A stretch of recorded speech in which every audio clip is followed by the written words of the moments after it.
All right, it looks like we have folks joining us from the waiting room, so we'll go ahead and get started.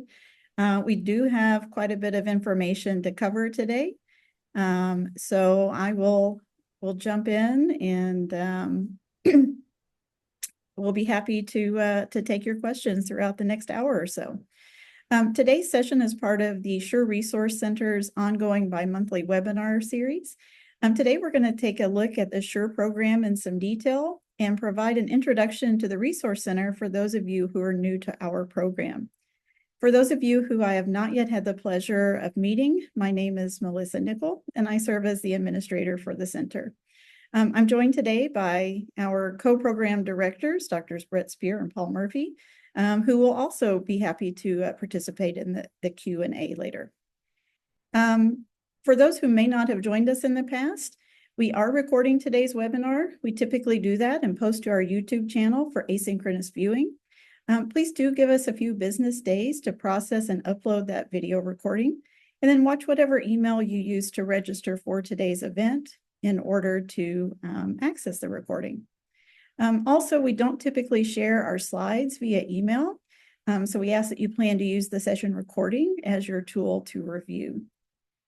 Today, both the chat tool and the Q&A box are accessible, so feel welcome to introduce yourself in the chat or add general comments. But if you have questions for myself or our program directors, we'd ask that you put those in the Q&A box, just so we have all the questions in one place. During today's presentation, as I mentioned, we'll provide an overview of the SuRE program and its goals. We'll talk about eligibility requirements, provide an overview of the application itself, and then talk about how the Resource Center is a free option to receive support for those at R16 eligible institutions across the country. So let's start with SuRE program overview information. First of all, SuRE stands for the Support for Research Excellence. It's a newer program from NIH that was initiated back in 2021 and is in place to support research capacity building efforts at eligible institutions of higher education. So the primary way the program does that is through funding investigator-initiated research. And that research can really be anything that falls under the broad mission areas of NIH. So if you work in traditional biomedical bench science, behavioral or social sciences, or even clinical research to some degree, then there is a potential for the R16 mechanism to fund your research. Now, I do want to point out that while the SuRE program supports many projects that include human subjects research, it does not allow for projects that include a true clinical trial. If you're not familiar with NIH's definition of a clinical trial, we certainly encourage you to take a look at that information on their websites. There is a 4-question survey that will provide you with some guidance on whether you are doing regular human subjects research or a clinical trial. Now, in addition to providing research grant support to faculty investigators to either establish or to continue a program of research excellence, the SuRE program has 2 other goals, one of which is that faculty will in turn provide students with research experiences that are meaningful and ideally that encourage their matriculation into biomedical science careers. So whether that be in research or in clinical roles or whatever the case may be, the program does seek to train students, especially underrepresented minority students. And finally, a unique aspect is that the program seeks to catalyze institutional research and to enrich the overall research environment at eligible institutions. And we'll talk about one of the things that the Resource Center does to support this third goal.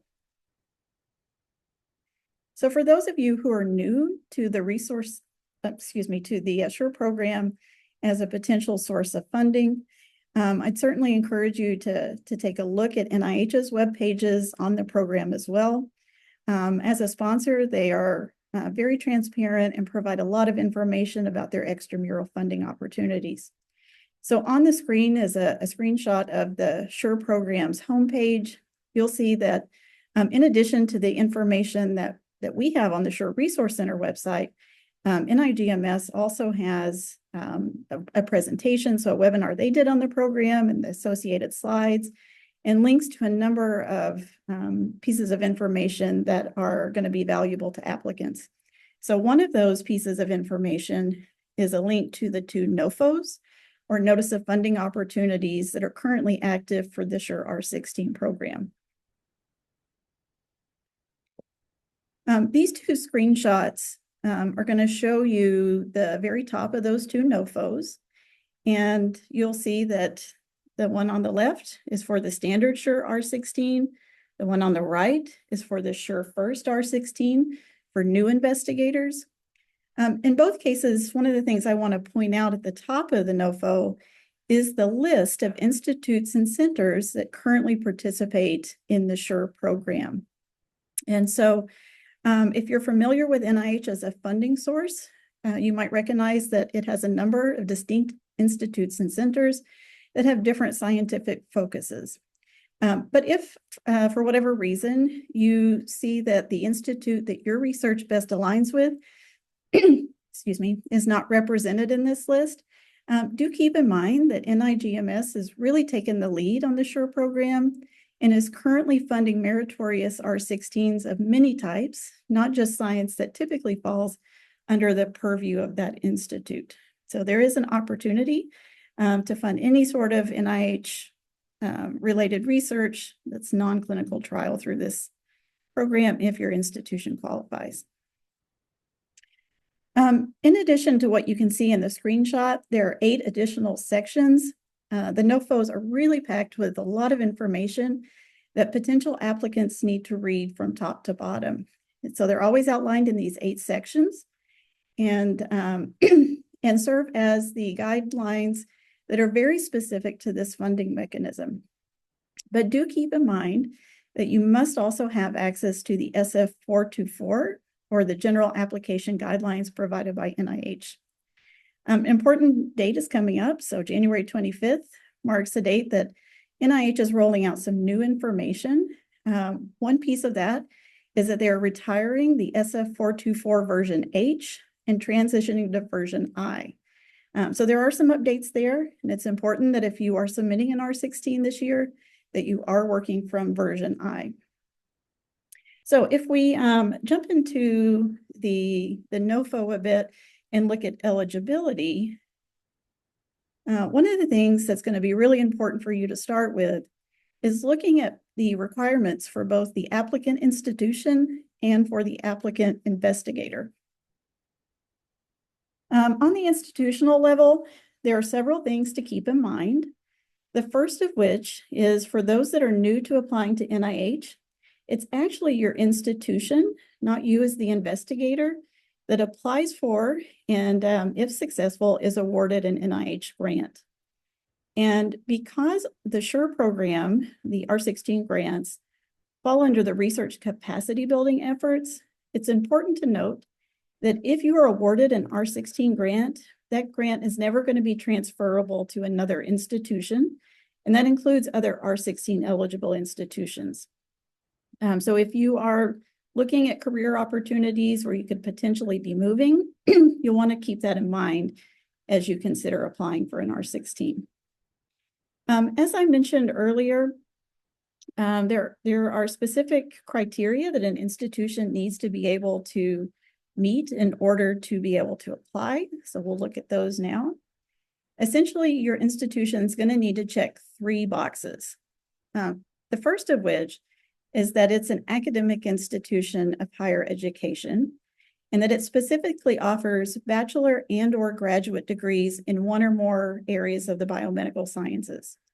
So immediately, that means that if you're at a private hospital system, for example, your institution is not going to be eligible for the R16 program. And that's different than many of NIH's other research project grant types. Likewise, if you're at a community college that offers certificates and associate degrees, but not a bachelor's, that is going to impact your eligibility as well. Now, the second step is to look at the characteristics of your student body. And so the vast majority of eligible institutions are going to need to be able to check box 2A here. And that is to show in each of the last two reporting periods, so the last two academic years, that your institution has a student body whereby at least 25% or more of either your undergraduate population as a whole or just your full-time first-time degree-seeking population is receiving Pell Grant support. Now, the one place where you are allowed to pull that information is the IPEDS database, which is noted down here. We do recognize that a few institutions do not serve undergraduate students, but offer biomedical science, whether they be graduate or professional degrees. And so for those very select institutions, you'll be instead looking at box 2B. And in this case, those institutions that don't serve undergraduates, but were founded with a historic mission to educate minority students can meet the second requirement. So if you can check boxes 1 and 2, the last hurdle to eligibility for your institution is to navigate to the NIH reporter database and look at your NIH research project grant or RPG funding levels. So you're going to need to look at those over the last 2 fiscal years. The federal government is on an October 1 to September 30 cycle. So you're looking currently at fiscal years 23 and 24. And you need to show that your institution has received no more than $6 million in research project grant funding in each of those last 2 reporting periods. Now, there is an additional piece to this third box, and that is that eligible institutions cannot hold more than 20 active SuRE 1, SuRE 3, and or SuRE R16 grants. Now, the exception to that is that this cap does not apply to SuRE First applicants. At this point, the program is relatively new, so no institutions have hit that mark. But for those of you who are on a campus that is actively engaged in R16 funded research, it's something to watch for in the future. Last thing I want to say about institutional eligibility is that many of you may be on campuses that either have more than one physical space or that intentionally utilize some sort of differentiation of their medical and academic divisions. And if that is the case, you're going to want to carefully look at your SuRE program eligibility. So a great example of that case is the University of Nebraska. So that's a big institution. It has lots of faculty spread over different physical spaces, and it distinguishes its medical center. The tool you're going to be looking for is whether your institution attaches the same or different UEIs or unique entity identifiers to those different spaces. So in the case of the University of Nebraska, the medical center has one UEI number, and so that distinguishes it as a unique applicant institution.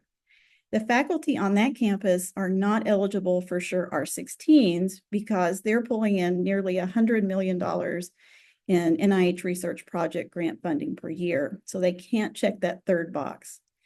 But if you look at the University of Nebraska campus at Kearney, they have a different UEI. Their faculty are able to apply for SuRE R16s because they can, in fact, check all of those boxes, including that they're under that $6 million RPG threshold. All right, shifting gears. At the level of eligibility for the investigator, there are some key differences between the standard SuRE and the SuRE First R16. So we're going to look at those next.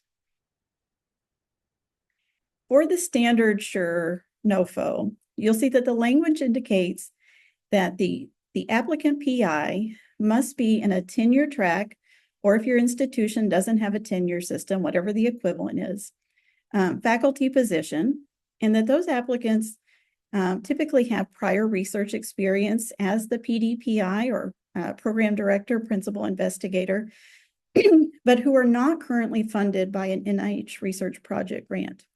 Now, they do make one exception to this rule, and that is for PIs who have an active SCORE or SuRE award that's in its final year, they may go ahead and apply for an R16 to have a chance at maintaining continuity of funding for their research program. If you're not familiar with a lot of the NIH lingo, I'd certainly encourage you to take a look on their glossary page because there are other roles that you might hold on a project that would not hurt your eligibility.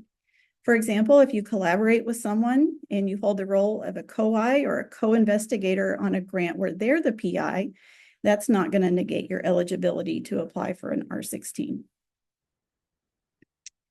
If we flip and look at the SuRE First R16, you'll notice that there's a lot of language about eligibility that is similar. So again, these grants are specifically open to tenure track or equivalent faculty applicants, but this time it's going to be individuals without the experience of having been the PI on a research grant that went through peer review and was awarded from an external source. Likewise, if you're an active co-investigator or have been a co-investigator on someone else's funded project, that will not hurt your eligibility for SuRE First. But there are two additional levels of eligibility criteria that you need to consider when looking at the SuRE First application. First of all, this is a mentored award. So you must identify a US-based scientist who brings relevant expertise and has a history of research funding, ideally NIH funding, though that's not strictly required, to serve as your mentor during the SuRE First Award. Additionally, NIH knows that transitioning to becoming an independent researcher takes a lot of time and effort. And so there is a secondary requirement that you can commit 6 person months per project year or more if you're going to apply for a SuRE First. Now, this is different than the standard SuRE, where it allows the PI to commit whatever amount of effort is necessary to adequately oversee the administration and scientific direction of the proposed work. Now, there are 4 additional pieces of information that I want you to keep in mind while considering these 2 mechanisms. First of all, neither R16 type is open to individuals who are in positions like a postdoctoral scholar, a research associate, a part-time or adjunct faculty member, or the alike. You must actively be in a tenure track or equivalent faculty position at the time of R16 application. We are frequently asked if you can submit a letter of support stating that such a position will be created for you if you are funded. And the answer to that is no. You need to already be in that type of position. Second thing to point out, while the standard SuRE R16 language says it's designed for faculty applicants with prior research experience as PDPI, it's actually also open to those who are eligible for the SuRE First mechanism, but for some reason can't apply. For example, they can't commit that 6 person months of effort that's required by the SuRE First application. Okay, third thing to keep in mind when you're looking at the SuRE First mechanism is that your past support as a PI may impact your eligibility, but there are some special cases to consider. So as I mentioned, if you have received an award that is a research grant that was funded from an external source after peer review, irrespective of what that dollar amount was, that will negate your eligibility. But if by chance you have received something like pilot funding from an internal source, so maybe your state Embry group, that's okay.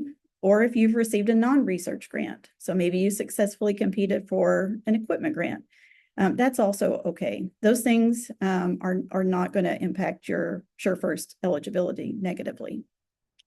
And then finally, I will mention that while many NIH research project grant types allow for the multiple PDPI or the MPI format, that is not allowed on any R16 application type. You can have other positions on your grant budget, so co-investigators are fine.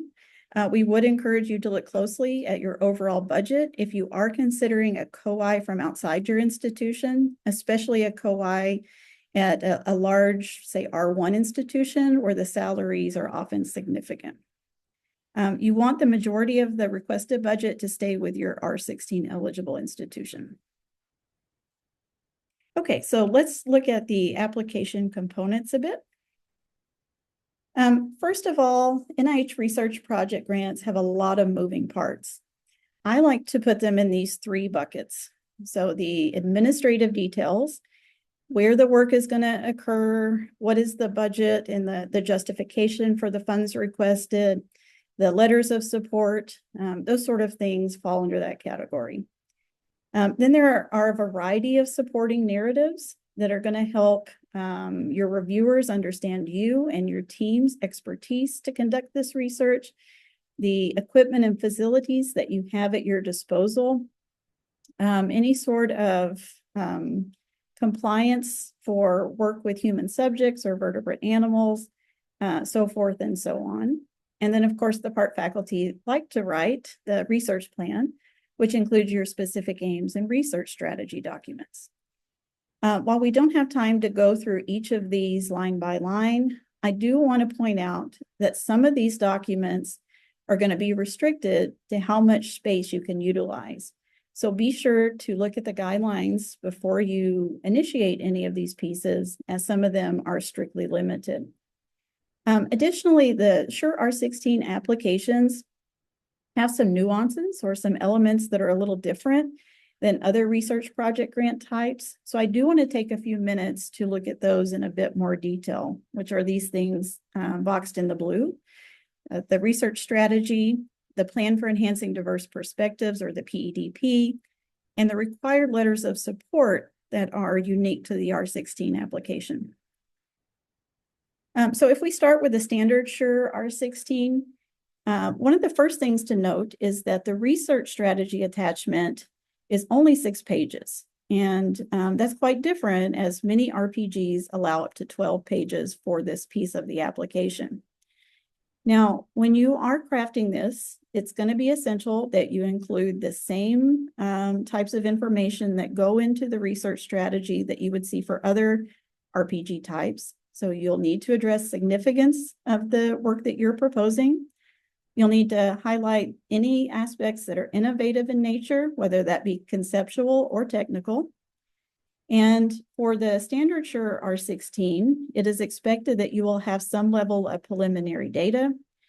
For the SuRE First application, it's not strictly required, but we strongly encourage it, as preliminary data will demonstrate competency in the methods you're proposing and show scientific rationale for the work that you are hoping to do.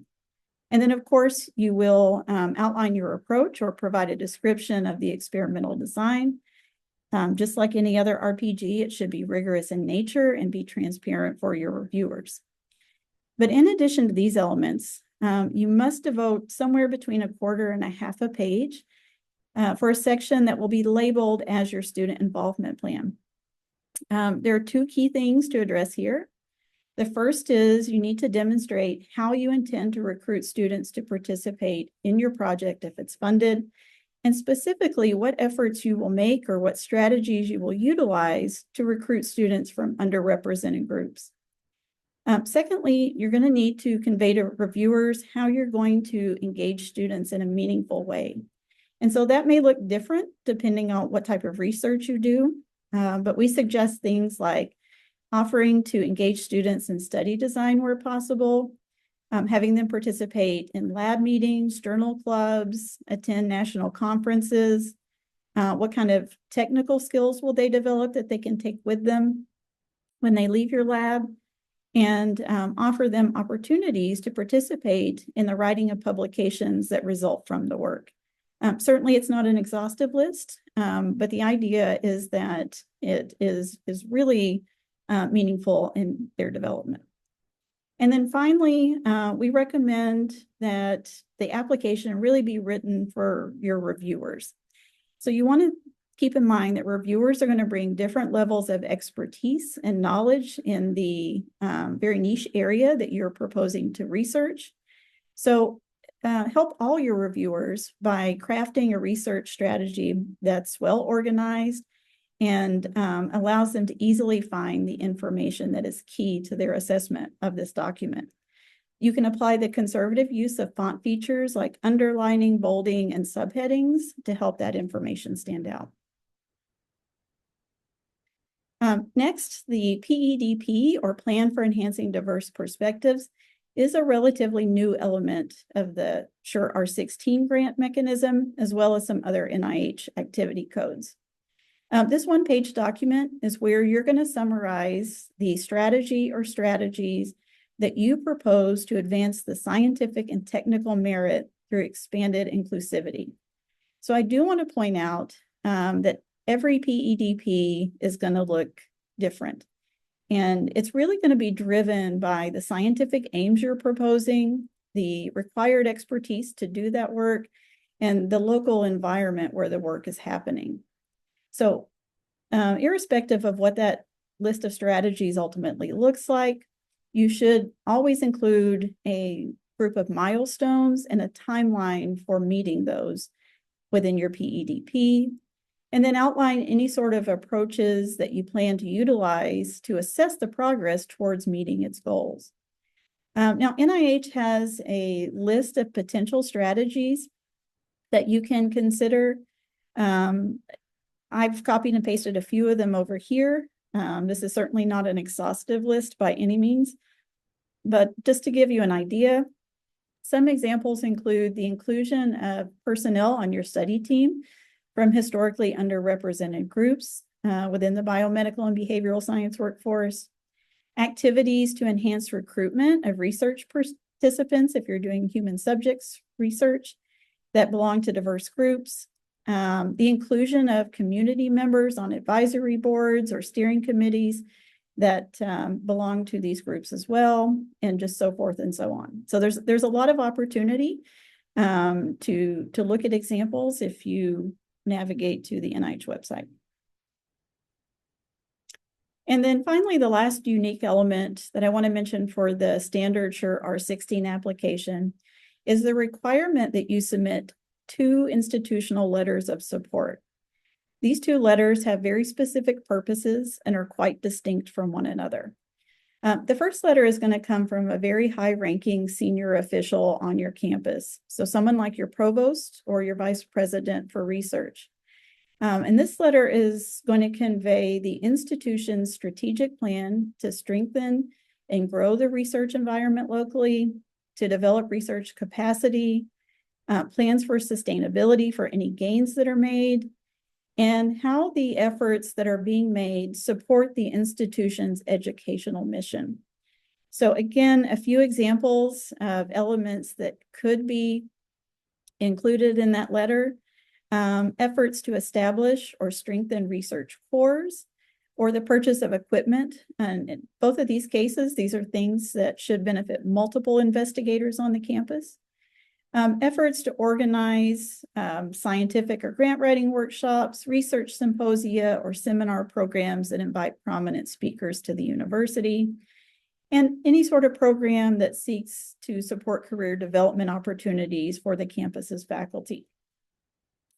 On the flip side, the second required letter is going to come from the college level, and this should be someone in a leadership role, such as your department chair or your dean.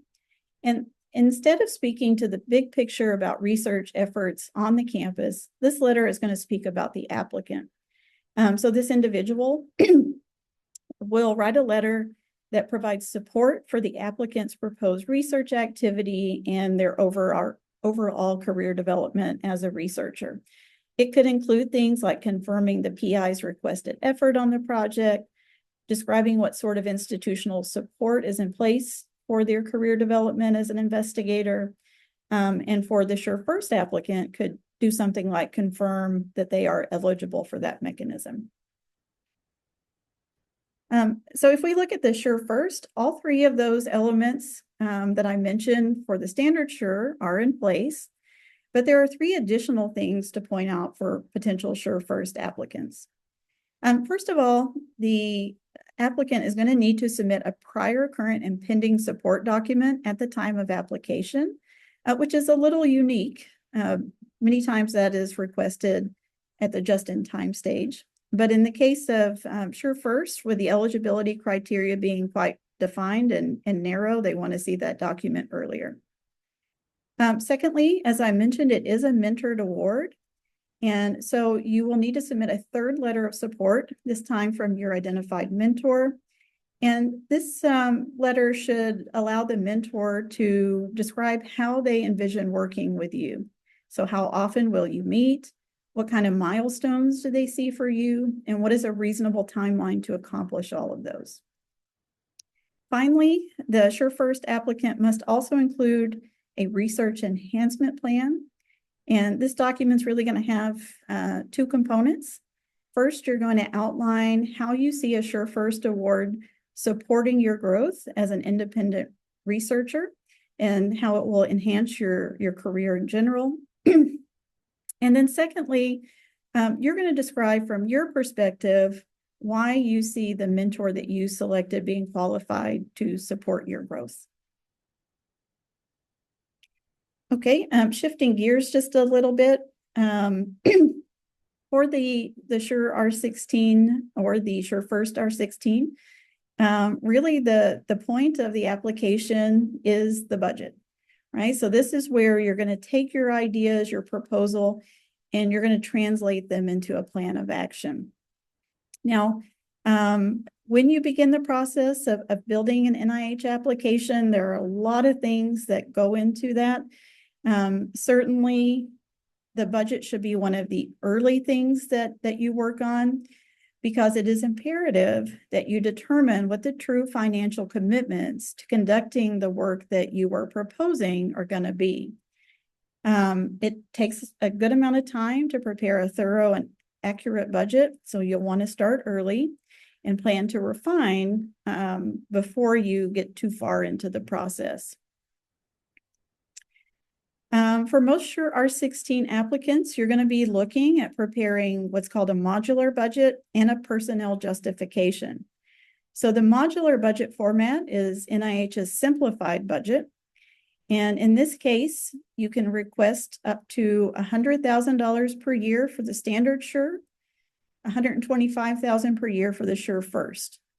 You'll do so in modules or increments of $25,000 each. It is important to note that for a modular budget, future year escalations are not allowed. So if you calculate that you're going to need $100,000 in years 3 and 4, you need to plan to ask for that in years 1 and 2 as well. Now with the modular budget, the justification narrative is streamlined as well. In most cases, you're going to be looking at just describing your personnel. So you'll name the individuals that you plan to have work on the project, defining their project role, and categorizing them as either senior key or other personnel. So senior key members are going to be those that drive the scientific direction of the work. Your other personnel are more support in nature. Irrespective of the category, they are going to be described and what contributions they'll make, with their effort quantified. You need to plan to quantify effort as either calendar months, excuse me, or as a combination of academic and summer months, whatever makes sense for your campus. You don't want to include these as a percentage. Keep in mind that some folks may be on a 9-month appointment, others may be on 12-month appointments, and so that percentage doesn't necessarily translate when you have those different cases. In most cases, that's going to be the extent of what you put in the personnel justification. So you won't include things like salary or fringe costs on the document itself. You won't outline the materials and supplies costs, travel, that sort of thing. If you happen to have a request for an equipment purchase or a subaward, what's referred to as a consortium agreement, then those things will trigger the need for additional justification narratives. Those get uploaded separately from the personnel justification, though. So last comments about the budget. For both types of R16s, you can request up to 4 budget periods, so 4 years of funding. And R16s typically allow for many of the same cost types as other RPGs like the R01. However, some of them may not necessarily be practical. It really depends on the work that you're proposing. But some common examples are shown on the right. So for the average RPG budget, salary and fringe benefits for the PI and the team are going to be the most substantial part of the budget.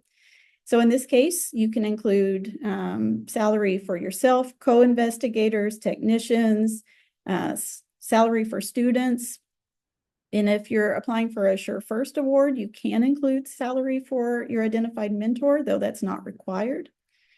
Other really common budgetary items we see are travel expenses to collaborate or attend conferences, materials and supplies, publication costs. These awards get full F&A or facilities and administrative costs on top of the directs. These other items in gray are allowable on R16s, but again, you're just going to need to look carefully at the overall composition of your budget to see if they can be included. I will mention that for those of you who may be considering a significant equipment purchase to conduct the work that you're proposing, you might want to look at S10 grants, particularly the Resource Limited Institution S10 grants, as an alternative. If you do have an equipment purchase on your R16, you should plan for that in an early project year, though. Next, consortium or subaward costs are an allowable item on an R16 budget, but those must be collaborators from a domestic institution. Foreign components are never allowed on an R16 except for in a fee-for-service arrangement. So for example, if there's a company in Germany that makes custom antibodies for anyone based on a fee service, that's okay. But if you had a collaborator that you wanted to include a subaward for who's sitting in Germany, then that would not be allowed. So do keep those sorts of things in mind. If you've stuck with us and are feeling like the R16 application might be a good fit for a project that you have in mind, the next two submission deadlines for most applicants are going to be May 28th and September 29th this year. So that will be for new, renewal, or resubmission types. The notable exception there is if you happen to do work in the area of HIV/AIDS related research, you have distinct deadlines. So your next two opportunities to submit an R16 will be September 7th of this year and January 7th of next year. The NOFO also clearly outlines the tentative dates for scientific merit review, advisory council review, and your earliest possible start date. If you are not familiar with how R16s are reviewed, I'll just briefly mention that unlike many other grant types, which go through CSR, the Center for Scientific Review for assignment, most R16s go to NIGMS convened special emphasis panels for scientific merit review. The one notable exception is for applications whose science falls under the purview of the National Institute of Allergy and Infectious Disease, because NIAID reviews its own R16 applications. To date, the number of R16 applications that have been received have been small enough to allow for this system. It could change at some point, but for now, that's what we anticipate for the next cycle. I mentioned January 25th as being a key date earlier in the presentation. I'll point out that in addition to rolling out version I of the SF424, the other major thing that's happening on January 25th is a shift in how peer review is handled. So if you haven't taken a look at the simplified review framework for research project grants, I certainly encourage you to do so. NIH has a lot of information about how this change is being implemented, and definitely take a look before you prepare your next application.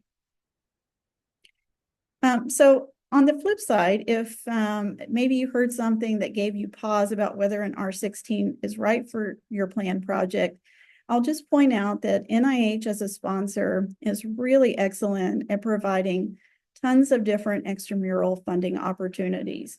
So if for some reason the R16 isn't a good fit, maybe you've got a clinical trial or you need a multi-PI format, keep in mind that there are so many other activity codes that could be a good fit for you.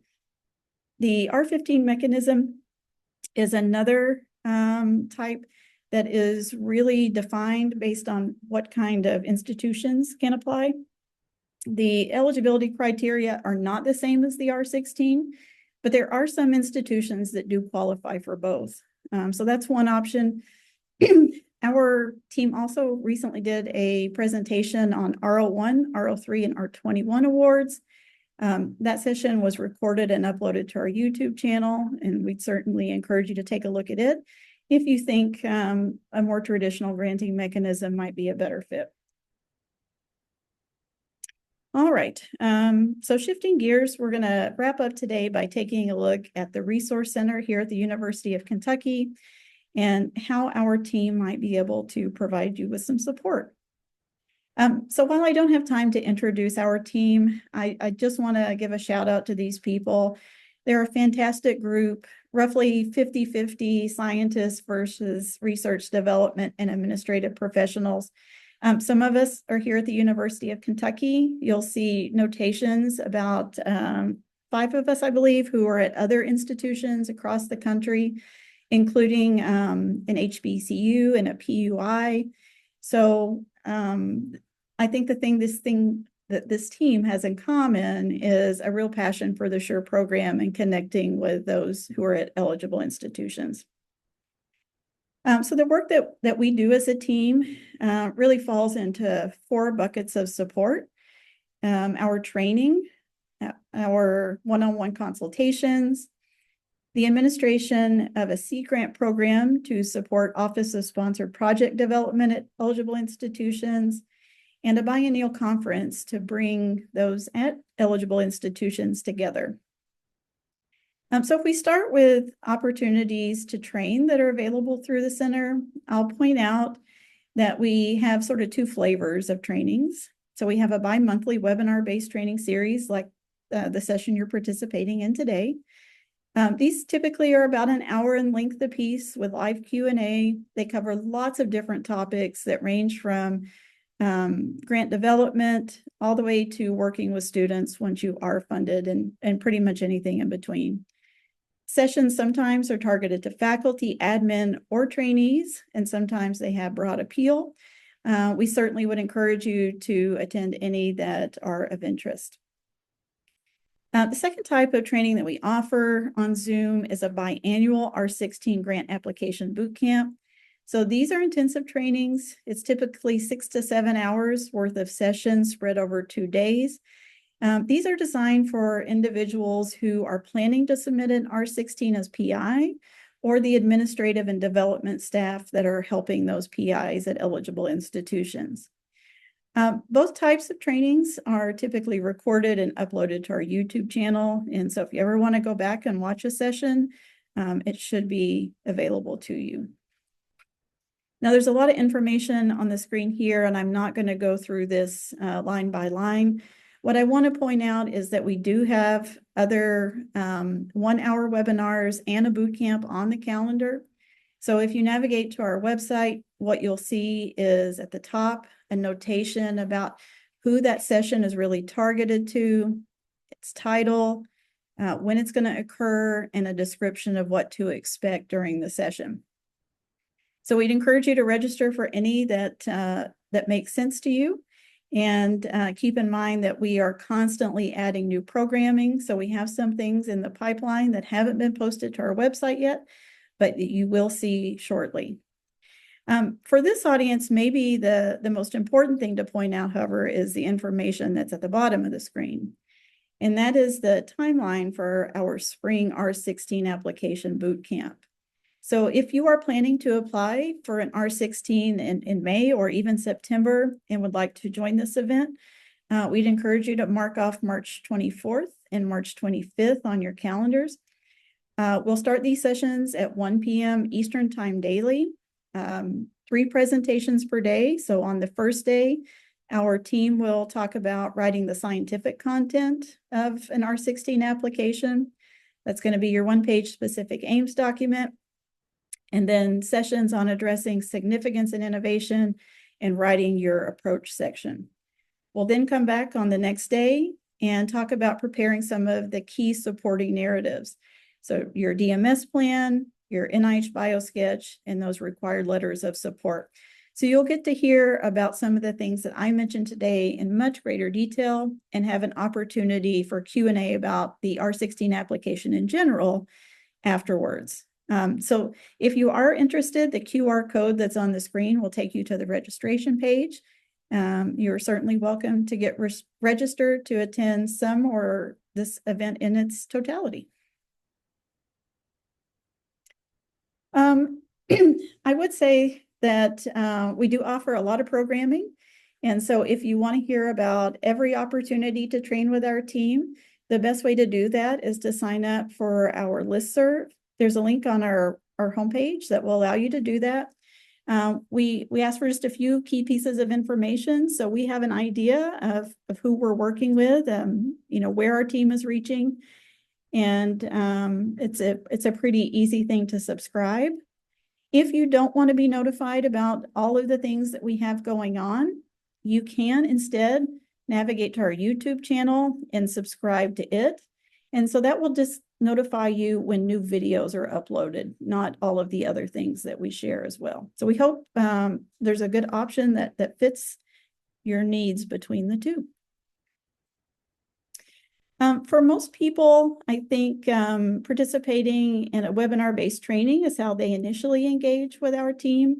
But for many people, the next step is to reach out and request a one-on-one consultation with a member of our team.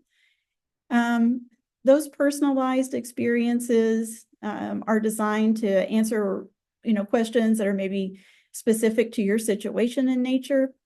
The most common request types we see fall into 3 categories. So questions about institutional eligibility for the SuRE program. If you're not sure if your institution qualifies, reach out. We'd be happy to do an eligibility check and share the data about how we came to our determination. Secondly, requests for R16 application support. By far, the most common request that we receive is a request for review and feedback on a draft-specific aims page. Our team of scientists and proposal development specialists would be happy to do that sort of thing for you.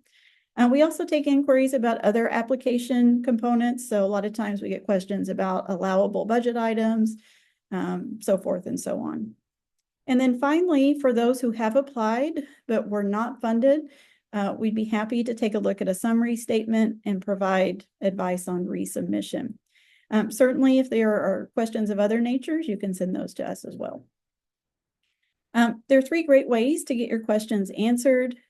We recommend that you consider reaching out to your regional coordinator using our center website. There's a short form that will collate your information, including your question, and send you to an individual who is dedicated to covering questions for your part of the country. If you prefer, you can send an email to our shared inbox, which will get you to the center's leadership. And then finally, if you want to avoid the email back and forth, I hold a Friday office hour most weeks from 3 to 4 p.m. Eastern. So if I'm in the office, I'll be happy to chat with you on Zoom and answer questions that way as well. As I mentioned, one tool for consultation requests is to contact the regional coordinator that serves your part of the country. So I'll just mention briefly this part of our team. These are senior key members. They're faculty here at UK, either in the College of Medicine or the College of Health Sciences. They've got a lot of expertise in working with federal sponsors like NIH and NSF and are really a fantastic resource.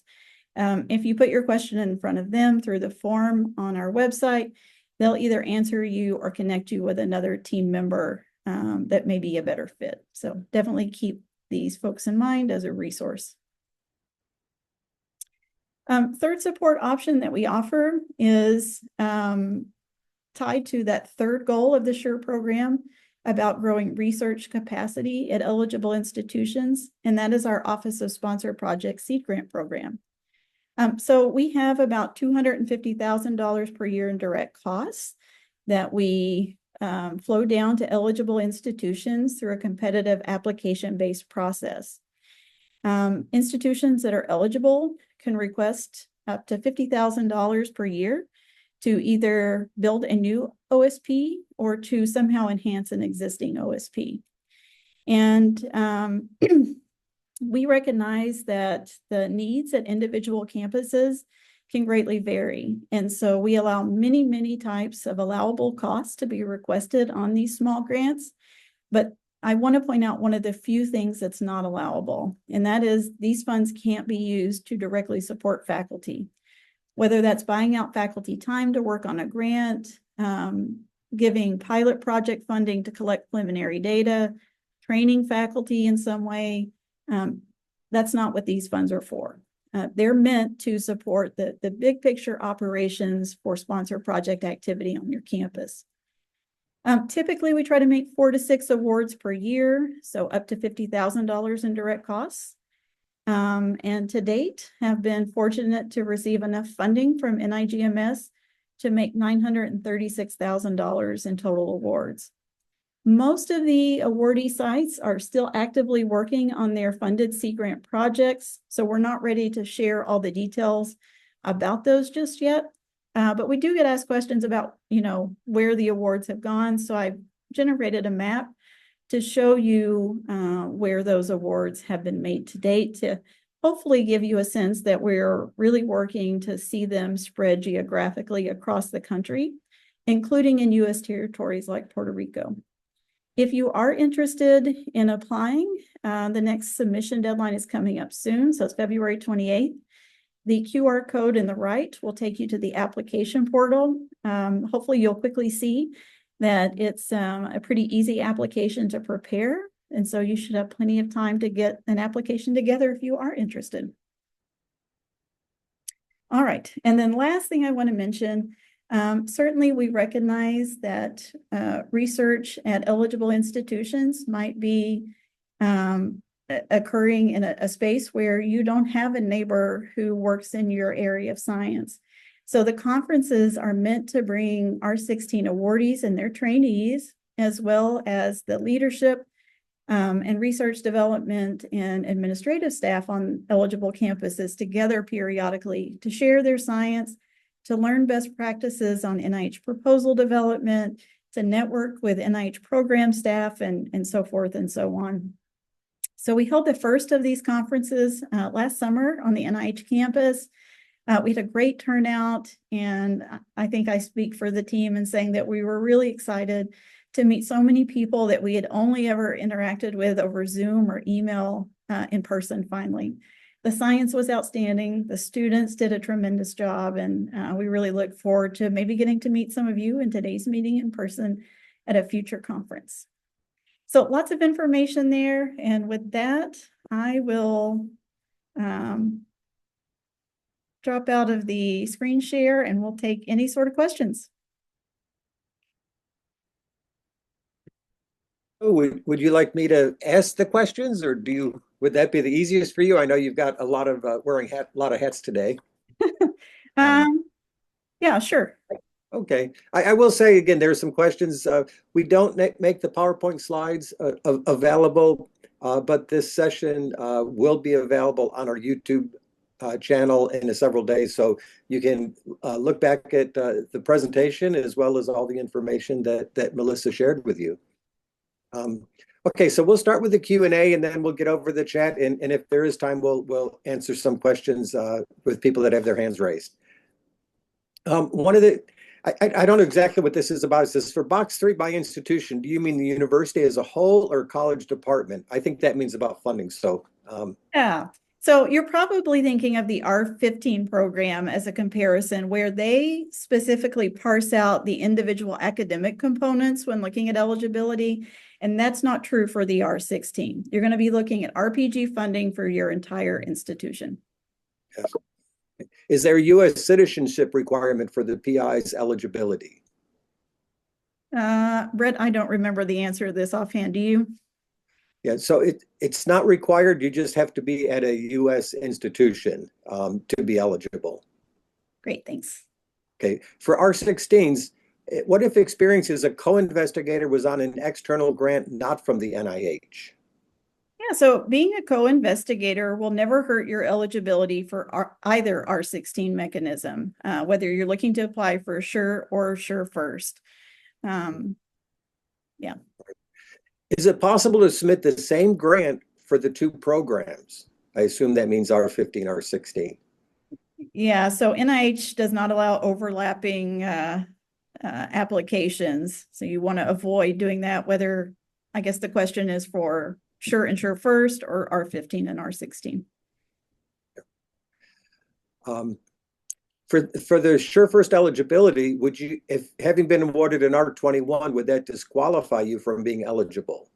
Yeah, so any sort of grant where you went through an external funder, the grant was peer reviewed, and you were the named PI, that would disqualify you from being eligible for SuRE First. And that includes an NIH R21. Now, if that grant is not active, you could still apply for a standard SuRE. Yeah.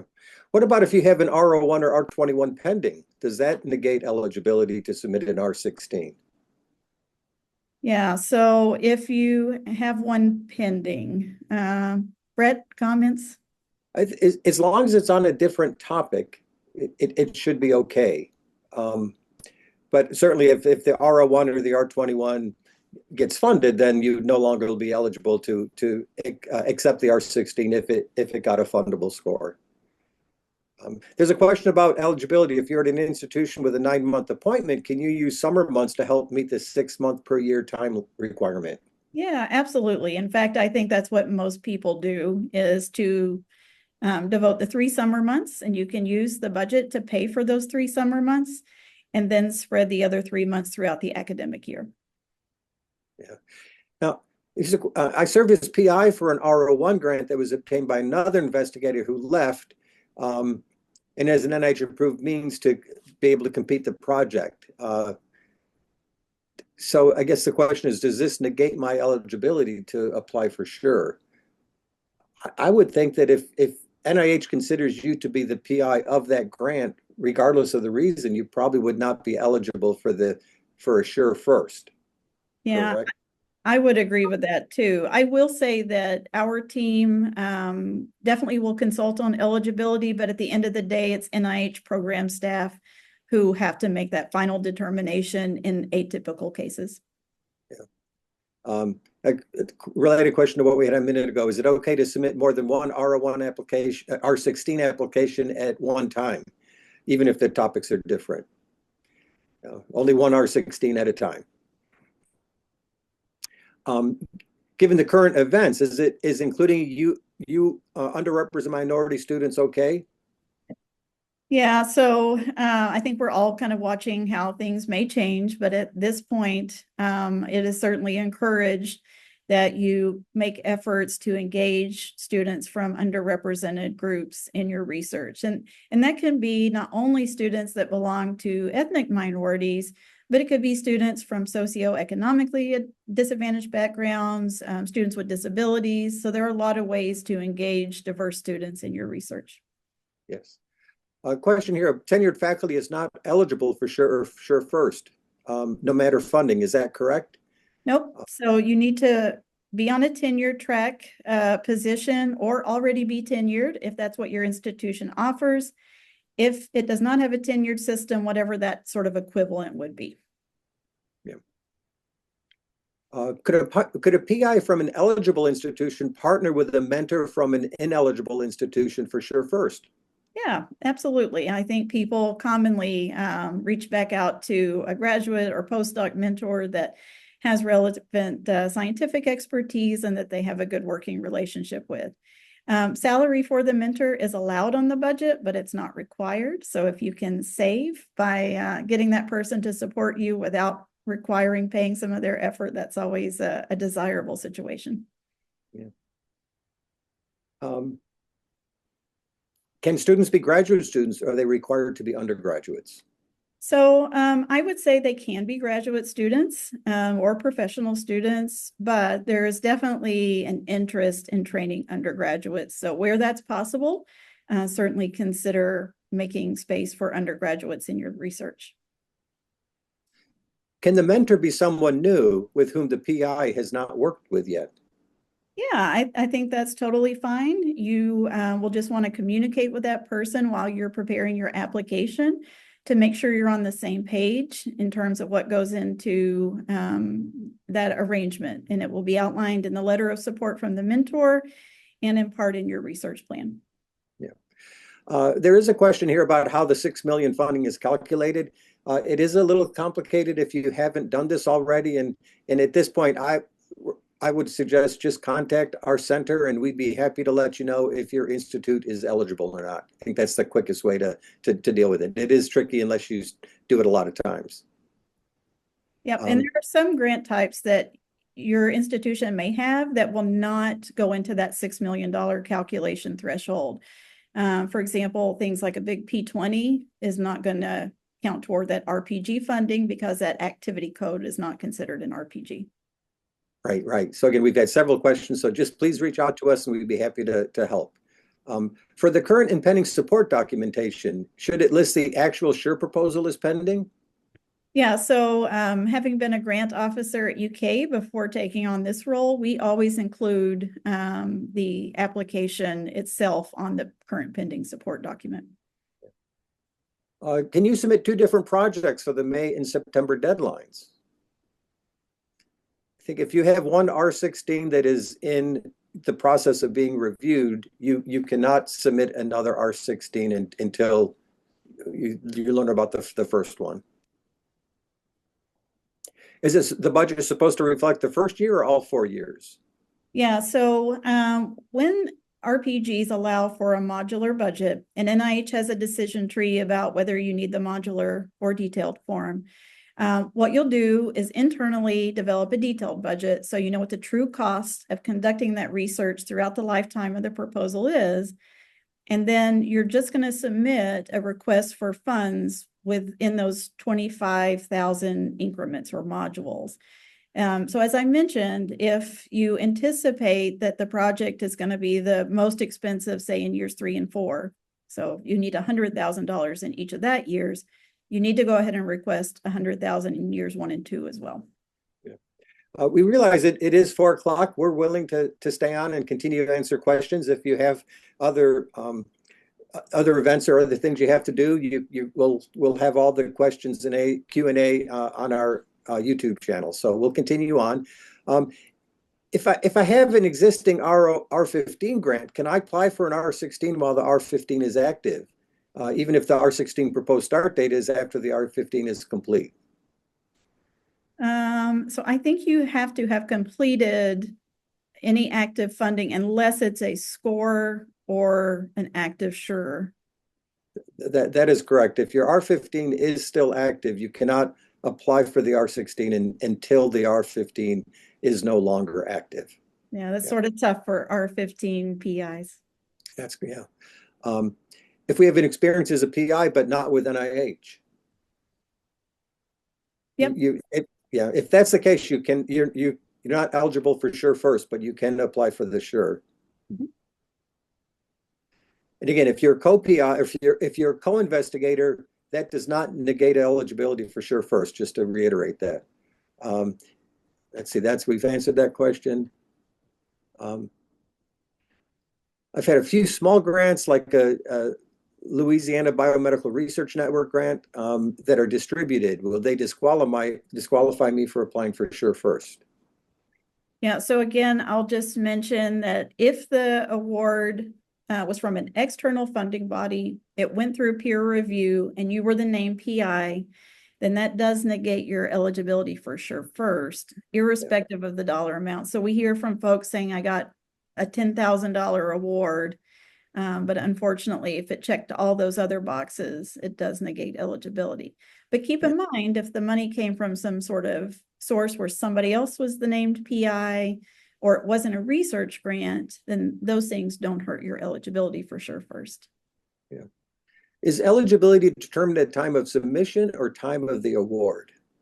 Yeah, so I think you need to be able to check all of those criteria boxes at the time of submission. Right, right. A little bit more about the mentors for SuRE first. Possibility of having 2 mentors, one with NIH funding history and one from her home institution. Is that possible? And how are mentor contributions typically included in the budget? Yeah, so that is absolutely allowed, and we hear that from a fair number of folks. They'll have a scientific expert outside of their institution, and they'll have someone within their institution that provides sort of career leadership advice.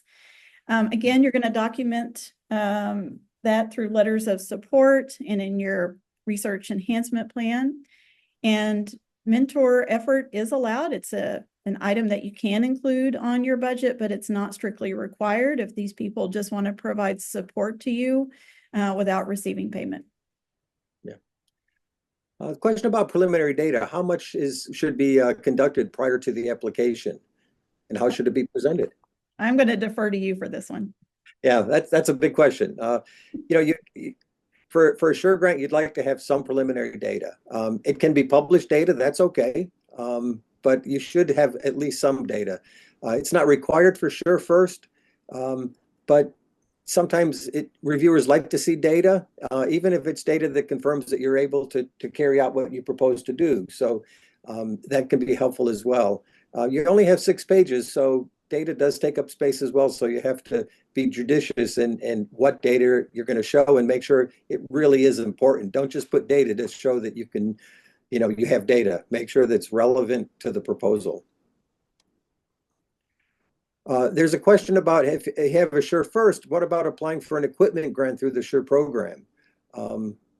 Yeah, so I would say that the equipment grants are distinct from the SuRE program, but a lot of the institutions that meet the eligibility for SuRE grants also meet the eligibility for the RLI, the Resource Limited Institution S10. That's also a pretty new program, so there's only a handful of institutions that have been awarded those to date. They allow you to request direct costs between $25,000 and $250,000, and they allow you to purchase equipment that can be used for research and or educational purposes. So there's a lot of opportunity there. If you haven't looked at those in the past, you should probably take a look. Yes. And I will also put out, you can get supplements for your R16 grant. And if that's something you want to consider, you really want to reach out to your program officer to talk about that possibility. Do NSF or USDA grants negate eligibility for R16s? So if you're the PI, if a grant through one of those, that's not going to hurt your eligibility for the standard SuRE. But if you've been the PI or are currently the PI on one of those, it will negate your eligibility for SuRE first. Yeah. The question about R16s transferability, no, R16s cannot be transferred to another institution.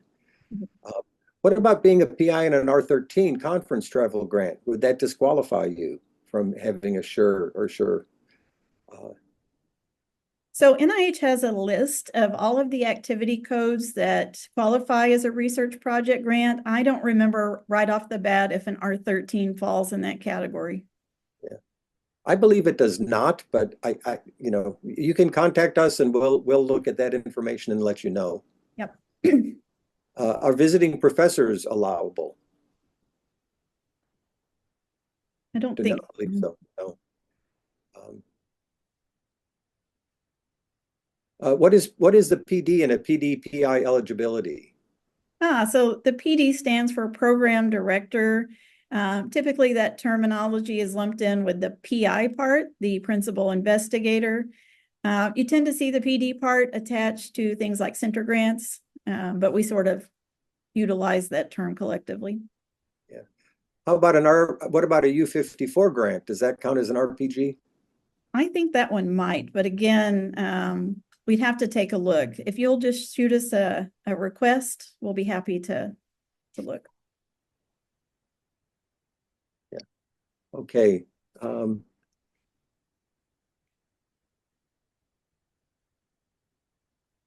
If you're PI of a grant that's not biomedical, does that negate eligibility for SuRE first? And yes, if it's a research grant, that would negate eligibility. Okay, that's all I'm seeing right now in the Q&A. Let me run over to the webinar. I know there were some questions there. Many of you said hello through the web chat. Appreciate that. It's fun to see some familiar names.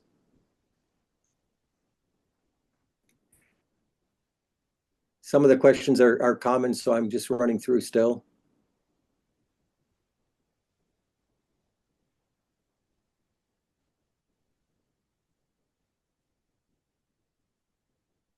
I don't see anything. A lot of them we've covered already here. There's several people that have their hands up. Melissa, can you can you open those up, or do you want me to? Or Yeah, I've got it. Just had to open. Edwin, if you want to go first. Yeah, can you hear me? Yes. Okay. yes. Um, yeah, I was having connectivity problems, so I don't really know whether you addressed my question, which I put in both in the Q&A and the chat, um, about the calculation of that $6 million limit. Does that include like spillover from prior years that go into the year? Like my example is, if you have grants that come from 21 and 22, you're still receiving NIH funding in years following that, including 2024. So when you're talking about $6 million, is that grants that were given on 2024, or is that the total amount of funds that the institution is getting on that particular year? Yeah, so again, we'd be happy to pull that data and link you to it so you can look at it in its entirety. But what you're going to do is navigate to NIH Reporter and use the advanced search tool. And there are 4 boxes that you need to input data to. So first, you're going to select fiscal years 23 and 24. And that really gets at your question. So it's going to look at the NIH research project grant funding that's coming to your institution in those 2 fiscal periods. Okay, I did that, but I did it wrong. Thank you for that. Okay. Yep. Okay, there's a question from Tara. Melissa, can you? Yep. Terry, you should be able to unmute now. Sorry, it's a mistake. I didn't try to raise my hand. Sorry. I'm just listening. Oh, okay. There's a few things in the chat. One of them is about whether we have separate sessions to provide details about the OSP Seed Grant Program. We did do some sessions back earlier this month, in early January. Melissa, I believe those are up on our YouTube channel now. They are. So both program directors did sessions. They covered the same material. If you're interested in watching those, the only thing that's going to be different is the Q&A. So certainly either one will get the information you need. I've also had a lot of potential OSPC grant applicants joining my office hour over the last few weeks. And so you're certainly welcome to join me for questions after you watch one of those informational webinars too. The question, can an R16 investigator submit other R series grants such as R03, R01, R21? Yeah, so after you've received the R16, those other mechanisms that you're talking about don't have the same sort of restrictions on eligibility, so you should be able to apply for more funding. Let's see. I don't know if I fully understand. What if there is a pending grant as a PI and that grant is funded? Is the co-PI on that grant able to become the PI on a new submission? Well, first I would say NIH does not use the term co-PI. There are other funders that do. So I'm not sure if you're talking about a co-investigator or a multi-PI situation, but maybe if you want to email, we could follow up on that question more specifically.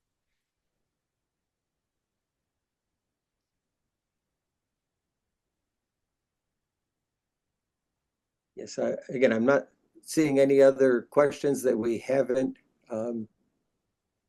Is the salary cap for PI in relation to the 6-month commitment? Not sure that really plays in.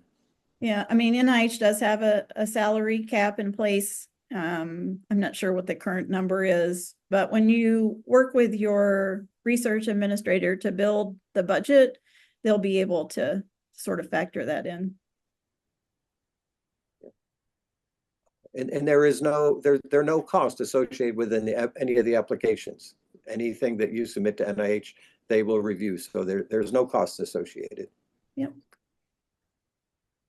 I think that pretty much covers what I've been able to see.